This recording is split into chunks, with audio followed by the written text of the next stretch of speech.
अस्सलाम वालेकुम students, welcome to six session of Python essential 1। तो लास्ट टाइम हमने जो है वो मॉड्यूल नंबर 2 कंप्लीट कर लिया था। आज हम मॉड्यूल नंबर 3 स्टार्ट करेंगे और इंशाल्लाह ताला इसको हाफ कवर कर लेंगे आज, और फिर नेक्स्ट जो हमारा सेशन होगा थर्सडे को उसका रिमेनिंग हाफ कवर कर लेंगे। यानी कि इस वीक में हमारा मॉड्यूल नंबर 3 कंप्लीट हो जाएगा। इसी तरह सिमिलरली हमारा जो है वो नेक्स्ट वीक में जो है वो मॉड्यूल नंबर 4 जो है कंप्लीट हो जाएगा।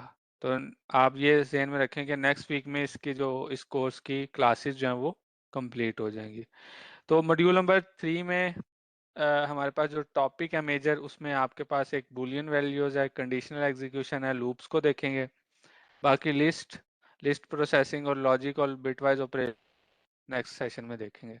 तो आज मेजर हमने 3 टॉपिक्स कवर करने हैं: बुलियन वैल्यूज, कंडीशनल एग्जीक्यूशन और लूप्स। तो Boolean values basically, Boolean word जो है वो आपका बाइनरी की तरफ निशानी देता है कि आपके पास दो स्टेट्स हैं। बुलियन अलजबरा भी एक बेसिकली मैथमेटिक्स की डोमेन है जो कि दो स्टेट्स को डील करती है, यानी कि आइदर आपका कह लें 1 और 0, यानी ट्रू और फॉल्स, ऑन एंड ऑफ, कोई भी यानी दो स्टेट जो है वो आपकी बुलियन या बाइनरी वैल्यूज कहलाएंगी। तो उस केस में आप डिसीजन ले सकते हैं कि आपने कोई काम लेट से करना है या नहीं करना, डिपेंडिंग अपॉन इनपुट वेरिएबल्स, या जो आपको इनपुट का केस हो रहा है उसके हवाले से आप डिसीजन ले सकते हैं कि आपने कोई चीज़ एग्जीक्यूट करनी है कि नहीं करनी। क्योंकि अभी तक हम जो भी कोड लिख रहे हैं वो from top to bottom, left to right execute होता है। हम चाहते हैं कि फॉर एग्जांपल हमारा सिलेक्टेड पीस ऑफ कोड जो है वो किसी सिनेरियो में वो एग्जीक्यूट ना हो, या किसी एक सिनेरियो में जब वो मीट हो सिर्फ उसी केस में एग्जीक्यूट हो, तो वो हम फिर कंडीशनल एग्जीक्यूशन से ये चीज़ अचीव करेंगे। तो आज हम इस चीज़ को देखेंगे और उसके बाद फिर लूप्स के टॉपिक को देखेंगे। तो जैसा कि आपको पता है पाइथन में एक बुलियन डाटा टाइप भी है, ट्रू और फॉल्स के नाम से। तो इसी तरह हमारे पास कुछ अरिथमेटिक ऑपरेटर्स के साथ साथ बुलियन ऑपरेटर्स भी मौजूद हैं। एक तो हमारे पास सिंपल ऑपरेटर है, single equal to means assignment operator, यानी जब हमने कोई वैल्यू किसी वेरिएबल को असाइन करनी हो तो हम ये सिंगल इक्वल टू का साइन यूज करते हैं। दूसरा ऑपरेटर हमारे पास अगर डबल इक्वल टू लगा हुआ है तो ये हम क्या करें, इक्वालिटी चेक, मींस के आप चेक करें क्या left hand side right hand side के इक्वल है। अगर तो वो इक्वल होगी तो इस केस में रिजल्ट आपका ट्रू आ जाएगा, और अगर वो इक्वल नहीं है तो वो फॉल्स आ जाएगा। और जितने भी बाइनरी ऑपरेटर हैं वो लेफ्ट बाइंडेड होते हैं, यानी कि आपका लेफ्ट साइड पहले एग्जीक्यूट होती है फिर राइट साइड एग्जीक्यूशन होती है। जिस तरह देखें, अगर आप लिख देते हैं 2 इक्वल टू 2 तो इसके आउटपुट क्या आ जाएगी, ट्रू। ठीक है ना। तो अगर मैं एक कोड लिखता हूँ यहाँ पे, सिंपली प्रिंट करता हूँ और यहाँ पे उसमें एक कंडीशन लिख देता हूँ, ये कंडीशन है basically 2 equal to 2, double equal to का साइन है, मतलब मैं इक्वालिटी चेक कर रहा हूँ। तो मेरी ये इक्वालिटी कंप्लीट हो जाएगी और मेरे पास आउटपुट जो है वो ट्रू आ गई। फॉर एग्जाम्पल मैं यहाँ पे लिख देता 2.0 इक्वल टू 2, इस केस में क्या हो रहा है, इस केस में भी ये देखें ट्रू हो रहा है, मींस उसकी वो जो एग्जैक्ट वैल्यू है उसको कंपेयर कर। अगर मैं यहाँ पे लिखता हूँ 2.1 इक्वल टू 2, तो इस केस में आप देखें क्या आता है, फॉल्स। ठीक है ना, ये 2.1 2 के इक्वल नहीं है। तो यहाँ पे फिर हमारे पास डिफरेंट कंपैरिजन के ऑपरेटर मौजूद हैं, लेस देन, ग्रेटर देन। ठीक है, सबसे पहला कंपैरिजन का ऑपरेटर क्या आ गया आपका, डबल इक्वल टू, ये जो साइन यूज करते हैं, इक्वालिटी ऑपरेटर, जिसमें ये अगर मैं चेक कर रहा हूँ let's say v r is equal to 0, ये इक्वालिटी ऑपरेटर है। एग्जाम्पल के तौर पे देखते हैं, मैं एक वेरिएबल लेता हूँ वी आर, उसको 0 से इनिशियलाइज कर देता हूँ। उसके बाद मैं क्या करता हूँ, print v r equal to 2, यानी कि मैं कंपैरिजन कर रहा हूँ वी आर का 0 के साथ, सॉरी। तो अगर तो ये ट्रू होगा, जो कि मेरे केस में ये ट्रू है क्योंकि वी आर में 0 ही मौजूद है, तो मेरे पास आउटपुट क्या आ जाएगी, ट्रू। अगर मैं कंपैरिजन 0 के अलावा किसी नंबर से कराता हूँ, लेट से 1 से, तो मेरे पास आउटपुट क्या आ जाएगी, फॉल्स। तो ये आपका कंपैरिजन बेसिकली इक्वालिटी चेक कर रहा है। इस तरह आगे चलेंगे आप, ये उस पे आपके पास जो है वो इक्वालिटी टी चेक जो है वो आप डिफरेंट सिनेरियोज में कर सकते हैं। एग्जांपल दे रहा है कि आप की जो राइट हैंड साइड है वहाँ पे let's say 2 × white sheep equality check कर रहा है क्या ब्लैक शीप के बराबर है। मीन्स ये कि लेट्स से अगर ब्लैक शीप का काउंट 100 है और वाइट शीप का काउंट 50 है, तो जब 50 को 2 से मल्टीप्लाई करेंगे तो ये आपकी इक्वालिटी मीट हो जाएगी। ठीक है ना, तो ये चीज आपको पता होना चाहिए। और इसमें एक चीज और है, प्रायोरिटी। सेम जिस तरह हमारे पहले अरिथमेटिक ऑपरेटर थे उनकी प्रायोरिटी थी, तो इसमें भी प्रायोरिटी है। यहाँ पे आपको जो इक्वालिटी चेक है इसकी सबसे लोएस्ट प्रायोरिटी है। तो पहले आपका, वैसे तो देखा जाए लेफ्ट हैंड साइड से एग्जीक्यूशन होती है, लेकिन प्रायोरिटी वाइज आपका जो मल्टीप्लिकेशन है उसकी प्रायोरिटी हाई है, तो पहले आपकी मल्टीप्लिकेशन हो जाएगी और उसके बाद फिर आपका इक्वालिटी चेक होगा और आपके पास जो है वो आउटपुट आ जाएगी। तो आप अगर ब्रैकेट लगा भी लें तब भी सेम आउटपुट आएगी, ब्रैकेट नहीं भी लगाएंगे तो तब भी वो सेम आउटपुट आएगी। इस एग्जांपल को करके भी देख लेते हैं। मैं इस कोड को लेट्स से कॉपी करता हूँ और यहाँ पे पेस्ट कर लेता हूँ और इन दोनों वेरिएबल्स को मैं इनिशलाइज कर लेता हूँ। ब्लैक शीप को लेट्स से 100 से इनिशलाइज कर लेता हूँ और वाइट शीप को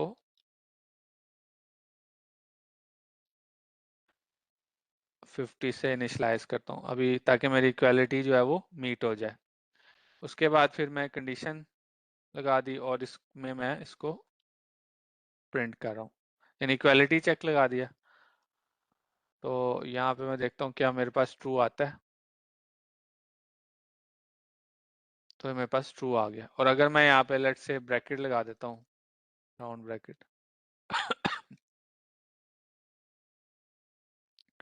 तो तभी मेरे पास जो है वो ट्रू आ जाएगा। तो ये चीज साबित होगी कि इक्वालिटी के जो ऑपरेटर है उसकी लोएस्ट प्रायोरिटी है और वो सबसे एंड में एग्जीक्यूट होता है।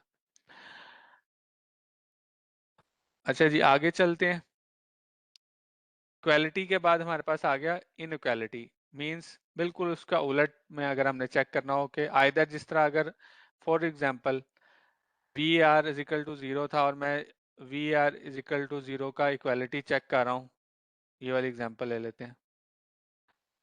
तो यहाँ पे अगर मैं इक्वालिटी चेक कर रहा होता तो ये मेरे पास क्या आ जाना था, ट्रू। ठीक है ना, क्योंकि इक्वालिटी वाइज जब चेक किया तो इसमें 0 मौजूद था, मेरे पास आउटपुट ट्रू आ गया। अगर मैं इन इक्वालिटी चेक कर रहा हूँ तो मेरे पास क्या होगा, साइन ऑफ एक्सक्लेमेशन मार्क और आगे इक्वल टू का साइन, तो मेरे पास आउटपुट क्या आ जाएगी, फॉल्स। क्यों? क्योंकि v r is not equal to 0, ये स्टेटमेंट क्या है, फॉल्स, क्योंकि वी आर एक्चुअली में इक्वल टू 0 है। तो ये ट्रू कब होगी, जब इसको मैं नॉन जीरो कर दूं, लाइक 1 कर दूं, तो यहाँ पे मेरे पास जो है वो आउटपुट ट्रू आ जाएगी। तो ये आपका बेसिकली इनइक्वालिटी चेक है। सेम उसी तरह फिर आपके पास कंपैरिजन ऑपरेटर भी है, ग्रेटर साइन का, ग्रेटर देन, फिर उसके बाद आपके पास ग्रेटर देन इक्वल टू का भी है, इक्वल टू का है, और ये सारे आपके जो है वो लेफ्ट साइडेड बाइंडेड ऑपरेटर है। देन उसके बाद फिर आपके पास ये प्रायोरिटी टेबल आ गया। सेम जिस तरह अरिथमेटिक ऑपरेटर्स की प्रायोरिटी थी, इनकी भी प्रायोरिटी है। यूनरी ऑपरेटर्स में देखा जाए तो हाईएस्ट प्रायोरिटी ये है। इन उसके बाद फिर आपकी प्रायोरिटी अरिथमेटिक्स ऑपरेटर की आ गई, ठीक है, जो पहले मैंने आपको बताया था। देन आपके पास जो है वो आपके लास्ट में कंपैरिजन ऑपरेटर्स आ जाते हैं, और सबसे लोएस्ट आपकी इक्वालिटी और इनइक्वालिटी की प्रायोरिटी, उससे ऊपर less than, equal to, greater than, ठीक है। देन फिर addition, subtraction, then so on आपकी मल्टीप्लिकेशन, डिवीजन, ये सारी प्रायोरिटी। तो जैसे जैसे हम ऊपर चलते हैं प्रायोरिटी आपकी हाई होती जा रही है।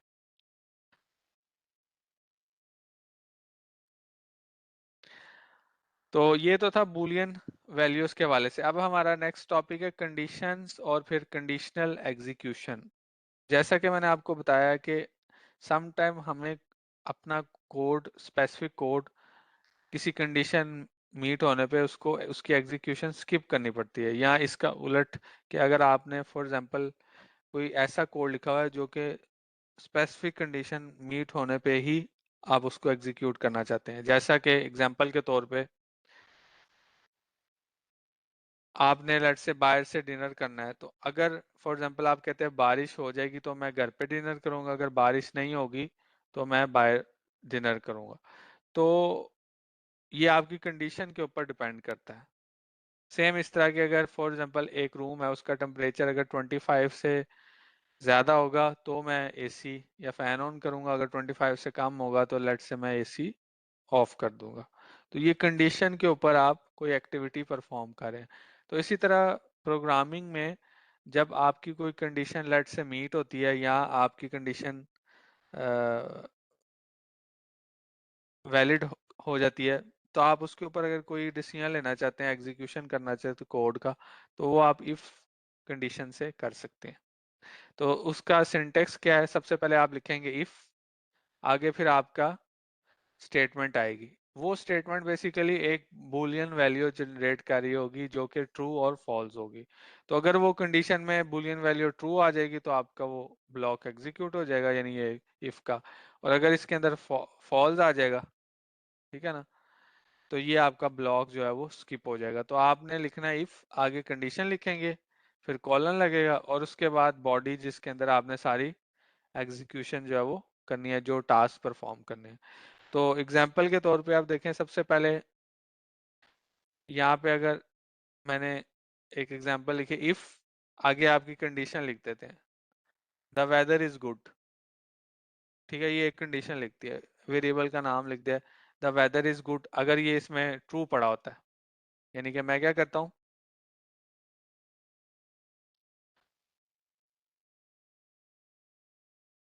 इफ चेक कर रहा है द वेदर इज गुड, अगर ये वेदर गुड हो रहा है तो गो फॉर अ वॉक, ठीक है, अदरवाइज वो क्या करें, हैव लंच, ठीक है। अब ये जो गो फॉर अ वॉक है, ये क्योंकि आपको पता है ये फंक्शन है, फंक्शन तो अभी हमने स्टडी नहीं किए, तो इसको मैं सिंपली प्रिंट कर देता हूँ एज अ स्ट्रिंग, ताकि ये जस्ट सिंपली आउटपुट हमारे पास आ जाए।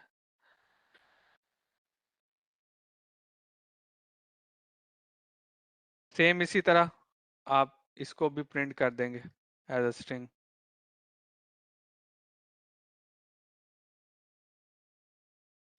तो अब यहाँ पे देखें if the weather is good, अब ये वेरिएबल भी कहीं एग्जिस्ट नहीं करता, इसको भी तो मैंने कहीं से इनपुट देना है। तो नॉर्मली इस तरह के वेरिएबल आपके किसी भी सिस्टम में मशीन से आपके पास डाटा जो है वो इनपुट आ रही होती है। यहाँ पे हम अभी के लिए क्या करेंगे, इसको मैन्युअली ट्रू या फॉल्स कर देंगे। तो अभी वेदर इज गुड को मैं क्या कर देता हूँ, ट्रू। तो अब क्या होगा, ये जो आपकी इफ कंडीशन है ये ट्रू हो जाएगी और फिर आपका गो फॉर अ वॉक भी एग्जीक्यूट होगा और हैव लंच भी होगा। दोनों काम आप करेंगे और हैव लंच तो हर केस में एग्जीक्यूट होना ही होना है, क्योंकि वो किसी भी ब्लॉक का हिस्सा नहीं है, वो आपके जनरल कोड का पार्ट है, मेन कोड का। तो गो फॉर अ वॉक, क्योंकि हमारी कंडीशन ट्रू हो गई थी और उसके बाद उसकी बॉडी एग्जीक्यूट हुई और देन हम आगे आगे देन हैव लंच तो एग्जीक्यूट होना ही। अब अगर इसको मैं फॉल्स करता हूँ तो फिर सिर्फ हैव लंच जो है वो हैव लंच एग्जीक्यूट होगा। अब यहाँ पे आप देखें कि इफ कंडीशन में हमने जो स्टेटमेंट दिया वहां पे जस्ट एक वेरिएबल दिया और उसकी जो आउटपुट है वो मैन्युअली मैं अपडेट कर रहा हूँ, यानी कि इनपुट ट्रू और फॉल्स है। अगर फॉर एग्जांपल मैंने इसको ट्रू करता हूँ, तो अब इफ का जो ब्लॉक है, इफ का ब्लॉक कौन सा है यहाँ पे, क्योंकि आपको पता है पाइथन में करली ब्रैकेट्स नहीं होती, कोई बॉडी नहीं होती। यहाँ पे क्या होता है, आपको कोड इंडेंट करके लिखना है, मतलब आप इस तरह लिखेंगे तो इस कोड में एरर आ जाएगा क्योंकि ये एक इफ की कंडीशन है, इसके बाद जो कोड आना है उसका इफ का ब्लॉक आना है। अब यहाँ पे आप कोई इफ का ब्लॉक ही नहीं लिख रहे, देखें वो इंडेंटेशन एरर बोल रहा है। तो जब आपने यहाँ पे इफ की कंडीशन दी तो इसके बाद इसका ब्लॉक आना है। ब्लॉक मीन इसकी बॉडी, जो कि कोड आपने एग्जीक्यूट करना है। लेट्स से आपने ये दोनों काम तब करने थे जब वेदर गुड है, तो फिर आप क्या करेंगे, इन दोनों को इंडेंट कर देंगे। तो तो ये दोनों काम तब भी फिर एग्जीक्यूट होंगे जब वेदर में ट्रू होगा। तो ये आपकी एक सॉर्ट ऑफ इंडेंटेशन आपकी इस तरह वर्क करते हैं जैसे कि एक आपने बॉडी लगा दी है जिसके अंदर आपने कोड लिखते हैं। अब इसको मैं अगर फॉल्स करूंगा तो ये दोनों काम नहीं होंगे। लास्ट केस में जो हैव लंच हो रहा था, क्यों? क्योंकि वो मेन कोड में था, इससे इंडेंट हुआ था शुरू में। तो अब देखें कोई आउटपुट नहीं आए क्योंकि ये आप बॉडी के अंदर जो भी आप काम कर रहे होंगे वो एग्जीक्यूट नहीं होगा। वो एग्जीक्यूट सिर्फ उस में होगा जब यहाँ पे मैं ट्रू करूंगा।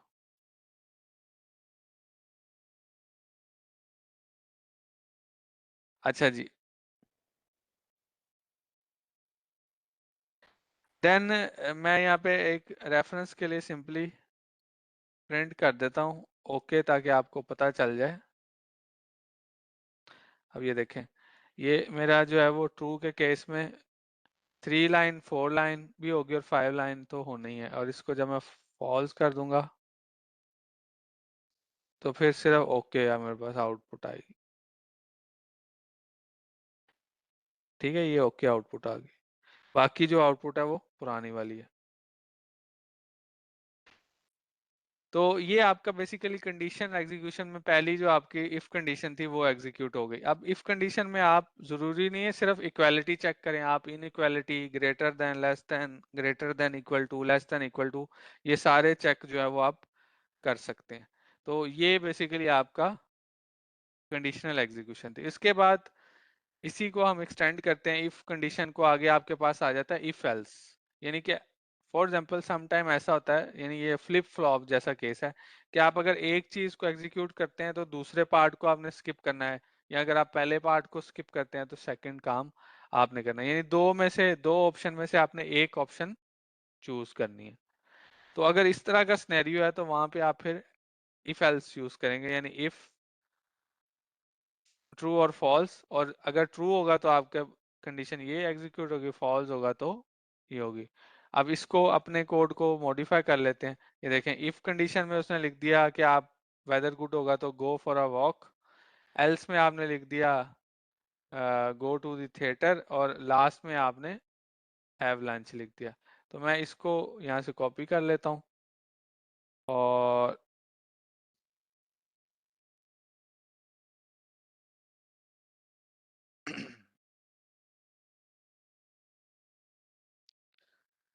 इसको कर लेता हूँ गो टू थिएटर, और ये लास्ट में हैव लंच कर लेता हूँ। ठीक है,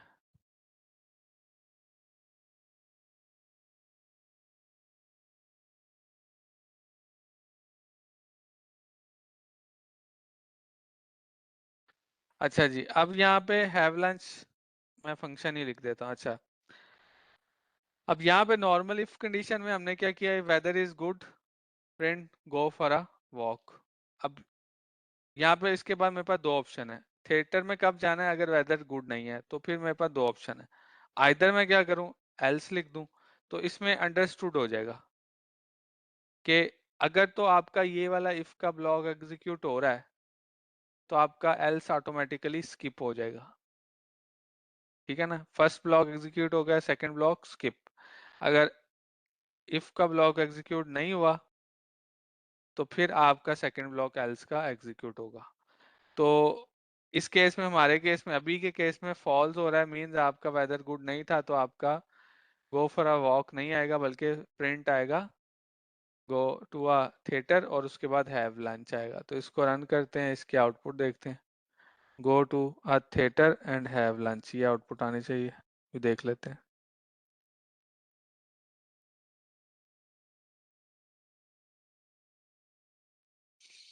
तो ये देखें, go to a theatre have lunch, आपके पास आउटपुट आ गई क्योंकि आपका ये वाला ब्लॉक एग्जीक्यूट नहीं हुआ और एल्स का ब्लॉक एग्जीक्यूट हो गया।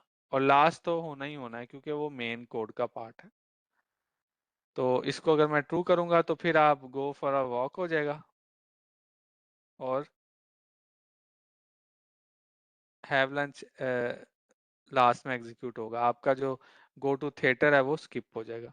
तो ये बेसिकली आपका कंप्लीट इफ एल का एल्स का ब्लॉक है, जिस तरह आप इसको यूज कर सकते हैं। इसको बोलते हैं कंडीशनल एग्जीक्यूशन। इस तरह आपके एक से ज्यादा फंक्शन भी आपके किसी ब्लॉक में इन्वोक हो सकते हैं। देन अगेन इफ एल्स को ही स्टिल एक्सटेंड करते हैं और वहां पे एक और आपका टास्क आता है जिसे बोलते हैं एल्स इफ। ठीक है, तो ये क्या चीज होता है इसको देख लेते हैं। अच्छा जी, ये हो रही है नेस्टिंग, यानी एक ब्लॉक आपका इफ का है, उसके अंदर स्टिल आपने अगेन आपका इफ का ब्लॉक आ जाएगा और एक एल्स का ब्लॉक आ जाएगा, तो इसको बोलते हैं नेस्टिंग, यानी ब्लॉक के अंदर आप ब्लॉक कर लें। देन मैंने जो बताया था अभी एल्सिफ, एल्सिफ में क्या होता है, ई एल एस सी का शॉर्ट फॉर्म ई एल और आगे I F if, else if. Else if का बिहेवियर थोड़ा सा इफ एल्स से मुख्तलिफ है, बाकी सारी फंक्शनैलिटी उसी तरह ही है। इसमें क्या होता है एल्सिफ में, पहले लेट से आपने एक कंडीशन लगाई, the weather is good go for a walk, then elif tickets available हैं तो मूवी थिएटर में चले जाओ, देन एल्सिफ आप जो है वो अगर टेबल अवेलेबल है तो लंच के लिए चले, एल्स में प्ले चेस एट होम। तो इसमें क्या होता है कि जब आपके पास फॉर एग्जांपल एक एमसीक्यूज बेस्ड क्वेश्चन है और आपके पास 5 ऑप्शन है, चूज द करेक्ट वन, आपने उसमें से एक चूज करना है, तो आप किसी भी एक पॉइंट पे एक टाइम में एक ऑप्शन चूज कर सकते हैं, मल्टीपल ऑप्शन आपके एग्जीक्यूट नहीं होंगे। जबकि अगर आपका नॉर्मल अगर पीछे देखें तो आपका अगर फॉर एग्जांपल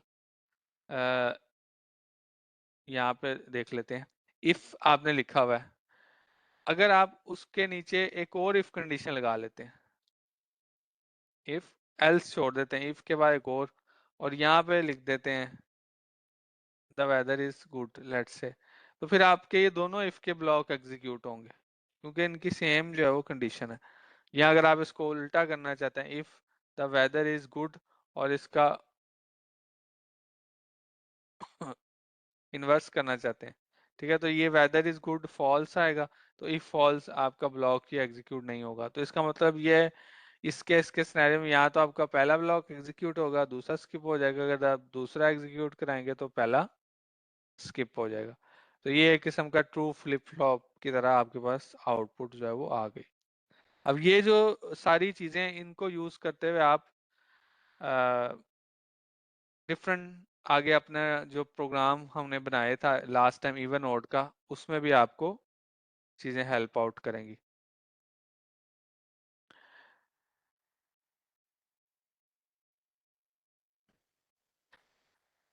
तो इफ एल्स का हो गया, ये पता लग गया। आप देखते हैं एल्सिफ, एल्सिफ में क्या हो रहा है, E L I F, else if में ये कि जब आपके पास 5 में से सिर्फ एक ऑप्शन चूज करनी है तो बाकी ऑप्शन क्या ऑलरेडी स्किप है, यानी कि for example the weather is good, ये चेक हुआ, अगर तो वेदर गुड था, आप गो फॉर अ वॉक पे चले गए हैं फॉर एग्जांपल, ये कंडीशन ब्लॉक एग्जीक्यूट हो गया है, तो निचले ये कोई भी चीज चेक नहीं होगी, बेशक वो कंडीशन स्टेटमेंट मैच हो रही हो, लेकिन वो एग्जीक्यूट नहीं होगी क्योंकि वो चेक ही नहीं होगी। तो आपका इसमें से किसी भी पॉइंट पे एक भी ब्लॉक एग्जीक्यूट हो जाएगा, निचले सारे स्किप हो जाएंगे। तो ये एल्सिफ का फायदा है, मींस फॉर एग्जांपल ये ब्लॉक एग्जीक्यूट नहीं होता, आगे आ जाएगा, वो अगला चेक करेगा, अगर ये एग्जीक्यूट हो गया तो वापस इस एल्स से, ठीक है, ये भी नहीं होता फिर उससे आगे आ जाएगा, ये एग्जीक्यूट करेगा, ये भी नहीं होता तो लास्ट में एल्स कि ये ब्लॉक तो करना ही करना है अगर कोई भी एग्जीक्यूट नहीं होता। तो ये एक थोड़ा सा सिनेरियो है। जिस तरह सेम आपने अगर लाहौर से इस्लामाबाद जाना हो तो आपके पास अभी 2 वे हैं, फ्यूचर में एक और मोटरवे बन रही है, स्टैब्लिश हो रही है, सेकंड मोटरवे तो वो भी अवेलेबल हो जाएगी। तो लेट्स से अभी आपके पास 2 ऑप्शन है, तो आपने अगर जीटी रोड चूज कर लिया तो आप फिर मोटरवे पे सफर नहीं करेंगे, और अगर आपने मोटरवे पे सफर कर रहे हैं तो जीटी रोड नहीं चूज कर सकते। ऐसा नहीं है कि एक वक्त में आप दोनों रोड्स के ऊपर हों। तो सेम ये इस तरह है एलसिफ का केस कि आपने अगर एक ब्लॉक आपका एग्जीक्यूट हो गया है तो बाकी सारे स्किप हो जाएंगे। देन एनालाइजिंग कोड सैंपल्स, आपके पास कुछ एग्जांपल्स हैं, इसको देख लेते हैं। सबसे पहले तो आपने अगर फॉर एग्जांपल फाइंड करना है लार्जर नंबर, तो लास्ट टाइम हमने यूजर से इनपुट लेना सीख लिया था। अगर आप इनपुट लेते हैं एंटर फर्स्ट नंबर, उसको फिर इंटीजर में टाइप कास्ट करते हैं, एंटर सेकेंड नंबर, दो नंबर आ जाते हैं, फिर उनका कंपैरिजन करते हैं। नंबर वन अगर ग्रेटर देन है नंबर टू से तो लार्जेस्ट नंबर में सेव कर दो नंबर वन, नहीं तो फिर लार्जेस्ट नंबर आपका कौन सा होगा, नंबर टू। जस्ट दो में कंपैरिजन से वो छोटा बड़ा फाइंड कर लेगा। अगर वो कंपैरिजन करता है और उसकी वैल्यू जो है वो क्या आ जाती है, पहले नंबर में आ जाती है, तो यानी पॉजिटिव आ जाती है, ट्रू हो जाता है, तो वो जो पहला नंबर है वो बड़ा हो जाएगा सेकंड नंबर से। और अगर ये केस नहीं एग्जीक्यूट होता तो फिर एल्स का ऑटोमेटिकली एग्जीक्यूट हो जाएगा, और लास्ट में फिर हम लार्जर नंबर जो है उसको प्रिंट कर देंगे। इसी तरह एक और एग्जांपल है, if number one is greater then number two, ये आपकी कंडीशन है, तो फिर क्या करो, लार्जर नंबर को साइन कर दो नंबर वन, और एल्स क्या करो, larger number is equal to number two, यानी अदरवाइज नंबर टू जो है वो लार्जर होगा।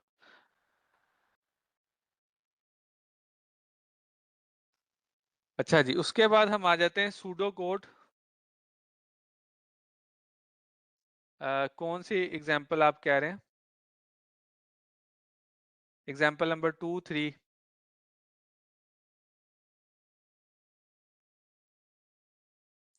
हमारे पास एग्जांपल नंबर टू, चले एग्जांपल नंबर टू कर लेते हैं। ये वैसे एग्जांपल सॉल्व हुई है, इसमें आपने कुछ करना नहीं है, मैं इसको परफॉर्म करके दिखा देता हूँ। इसमें अगर आप देखें, सबसे पहले तो आप इनपुट ले रहे हैं, एंटर कर रहे हैं, उसमें टेक्स्ट जो डिस्प्ले करना है, और यूजर से जो इनपुट लेना है उसको इंटीजर में टाइप कास्ट करें। फिर इसी तरह नंबर टू, यानी दो नंबर यूजर से इनपुट ले रहे हैं। मैं एग्जांपल के तौर पे वो नंबर कर देता हूँ, लिख देता हूँ। मैं अभी नंबर क्या लिखने जा रहा हूँ, पहले में मैं 10 लिख देता हूँ, और दूसरे में लेट्स से 20। तो अगर मैं 10 इनपुट करूंगा और दूसरे नंबर में 20, तो फिर क्या होगा देखें, if number one is greater than two, इसमें क्या आएगा, 10 इज ग्रेटर देन टू, तो ये मेरी स्टेटमेंट क्या है, फॉल्स है ट्रू है, मेरी स्टेटमेंट ये फॉल्स है, 10 is greater than two false है। तो जब यहाँ पे फॉल्स आएगा तो उस केस में क्या होगा, उस केस में मेरा जो है वो इफ का ब्लॉक एग्जीक्यूट होगा। अब ये देखें, अगर तो आपके इफ के ब्लॉक की एक ही लाइन है तो वो आप आगे भी लिख सकते हैं, ठीक है, लेकिन अगर आपको ये तरीका अच्छा नहीं लग रहा, आप स्टैंडर्ड तरीके को फॉलो करें, तो ये आपका एक लाइन का इफ का ब्लॉक आ गया। सेम इसी तरह आपका एल्स है और उसके नीचे एल्स का ब्लॉक है। अब यहाँ पे आप देखें, आपकी कंडीशन ये फॉल्स हो रही है, तो आपका ये एग्जीक्यूशन नहीं होगी, तो एल्स का ब्लॉक एग्जीक्यूट होगा, और आपका जो नंबर टू है, जो 20 है, वो साइन हो जाएगा किसमें, लार्जर नंबर में, और वो प्रिंट करेगा the larger number is, larger number जिसमें 20 था, और इन दोनों में से वही बड़ा होगा। तो ये दो नंबरों में से आपको कोई भी बड़ा नंबर होगा वो आउटपुट कर देगी। फॉर एग्जाम्पल के तौर पे अगर मैं 10 20 देता हूँ, ये देखें 10, उसके बाद अगला नंबर 20, तो मेरे पास आउटपुट क्या आ जाती है, 20 बड़ा नंबर। मैं इसको क्लियर करके दोबारा रन करता हूँ। अब मैं पहले जो है वो बड़ा नंबर एंटर करता हूँ, बाद में छोटा नंबर, बड़ा नंबर पहले मैं 100 ऐड कर देता हूँ, बाद में मैं 10 ऐड कर देता हूँ। तो वो देखें, वो बता रहा है कि द लार्जेस्ट नंबर इज 10 इन दोनों में से। ठीक है, तो ये काम आप कर सकते हैं, कोई भी आपने बड़ा नंबर या छोटा नंबर फाइंड करना हो। और ये भी एग्जांपल उसी तरह, सिर्फ फर्क क्या पड़ा, इसमें आप 3 नंबर आ गए तो ऑब्वियसली आपके कंपैरिजन जो है वो बढ़ जाएंगे। तो आई होप आपको चीजें जो है वो क्लियर हो गई होंगी। अब हम चलते हैं अपना नेक्स्ट सूडो कोड के ऊपर। सूडो कोड बेसिकली क्या है, एक आप एल्गोरिदम लिखते हैं जो कि किसी पर्टिकुलर लैंग्वेज का कोड नहीं है, उसको बेसिकली सूडो कोड बोलते हैं। और नेक्स्ट फिर आपका जो टॉपिक है वो आ रहा है लूप्स का, यानी यहाँ पे आपका जो कंडीशनल एग्जीक्यूशन है वो कंप्लीट हो जाती है। तो ये एक सूडो कोड लिखा है जिसमें वो लूप की वर्किंग को आपको समझाने की कोशिश कर रहा है, तो मैं इस सूडो कोड की बजाय और सिंपल अप्रोच फॉलो करूंगा और आपको एक लूप का कॉन्सेप्ट दूंगा। प्रोग्रामिंग में लूप का कॉन्सेप्ट जो है ना, किसी प्रोग्रामिंग लैंग्वेज में बड़ा इंपॉर्टेंट और बड़ा ही फंडामेंटल कॉन्सेप्ट है। लूप मीन एक चीज जो कि साइकिल में, किसी पैटर्न में, सर्कल में या किसी पैटर्न में बार बार एक्टिविटी हो रही है, ठीक है, एक टाइम के बाद repeat repeat and so on, तो इसको बोलते हैं लूप। साइकिल भी कह सकते हैं। तो अगर आपकी एक, इसी तरह प्रोग्रामिंग लैंग्वेज में भी आप लूप को यूज करते हुए बड़े इंपॉर्टेंट टास्क बड़ी जल्दी जो है वो परफॉर्म कर सकते हैं। तो लूप का बिहेवियर क्या है, जस्ट लाइक सॉर्ट ऑफ कह लें कि आपके पास अगर एक सर्कल है फॉर एग्जांपल, तो ये एंटी क्लॉकवाइज फॉर एग्जांपल ये घूम रहा है, तो आपके जो वेरिएबल होंगे वो इस सर्कल के अंदर उनका डाटा जो है वो इनपुट होगा। अब लूप में क्या होगा, लूप में आपकी जो एग्जीक्यूशन है वो इन अ सिक्वेंशियल ऑर्डर होती जाएगी। यहाँ पे मैं एक मिनट लूप के टॉपिक के ऊपर आ जाऊं।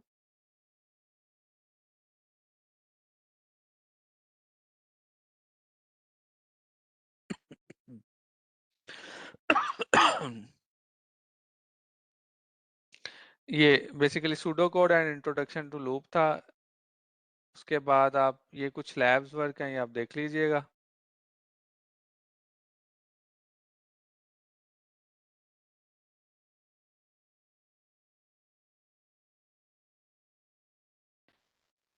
ठीक है, यहाँ पे आपके पास आ गया लूप्स इन पाइथन का टॉपिक।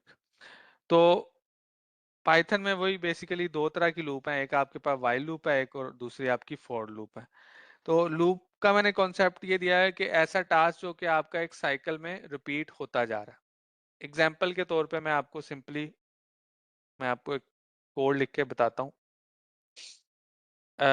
अब ये लूप का हमने काम करना है, तो ज्यादा बेहतर ये है कि आप प्रॉपर आईडी को यूज करें लोकली। जो ऑनलाइन आईडीज हैं उनके ऊपर आपका कोड का आउटपुट प्रॉपर नहीं आएगी। तो मैं यहाँ पे सबसे पहले तो जो सबसे बेसिक लूप है उससे स्टार्ट करूंगा। यहाँ पे मैं कोड लिखता हूँ। अभी मैं सिंपली लिखता हूँ प्रिंट, और यहाँ पे लेट से लिख देता हूँ आई लव पाकिस्तान।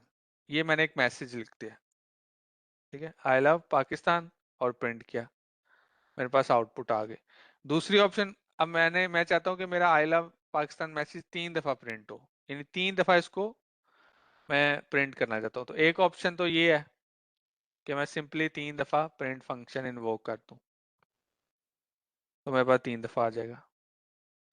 दूसरी ऑप्शन मेरे पास क्या है कि मैं एक ही प्रिंट को यूज करते हुए डाटा को 3 दफा इसमें मेंशन कर दूं, और जहां पे ये ब्रेक आ रहा है वहां पे बैकस्लैश एन डाल दूं ताकि अगली लाइन में प्रिंट हो, बैकस्लैश एन। जी, तो अब मेरे पास सेम वही आउटपुट आएगी, 3 दफा आई लव पाकिस्तान। तो ये दो वे तो आप करते हुए आ रहे हैं।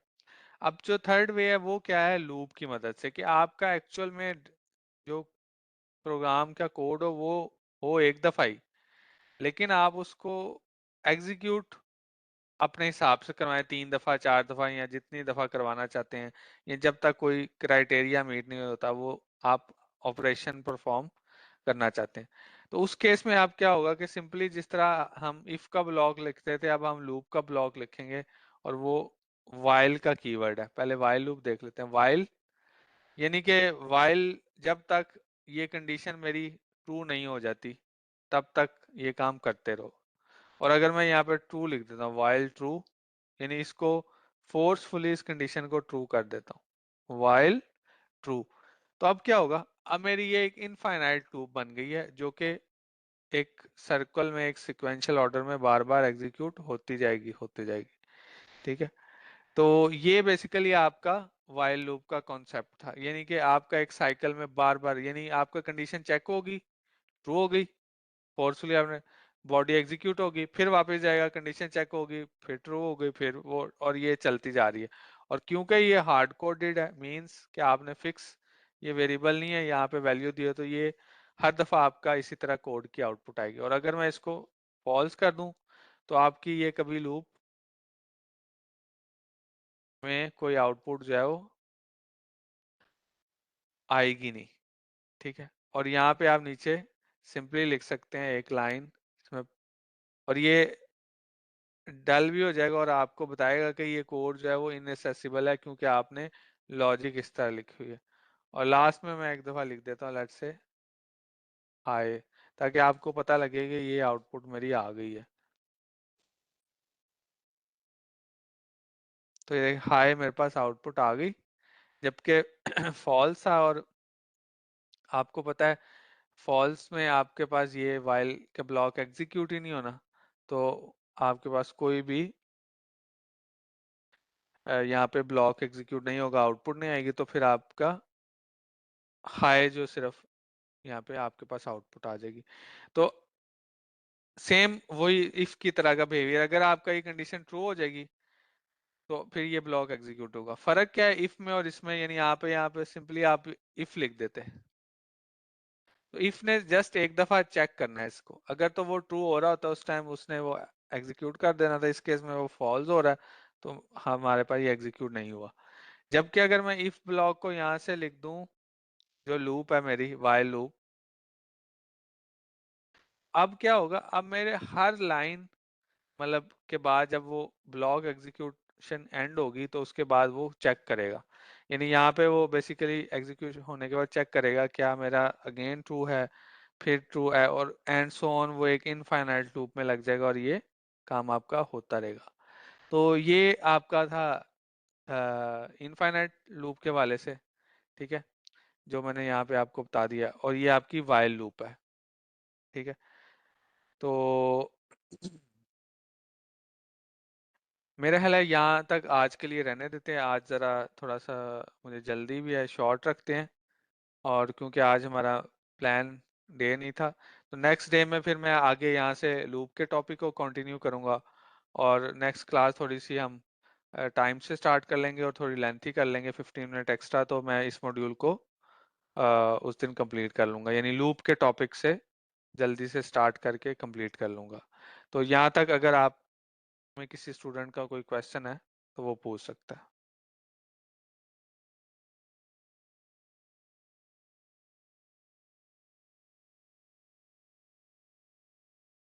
नेक्स्ट क्लास जो है वो हमारी अब थर्सडे को होगी, यानी कल वेडनेसडे है, उसके बाद थर्सडे को हमारी क्लास होगी।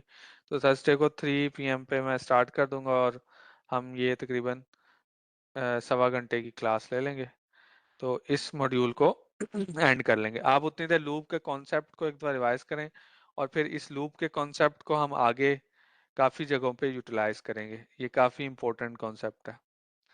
तो यहाँ तक अगर किसी स्टूडेंट का कोई क्वेश्चन है तो वो पूछ सकता है।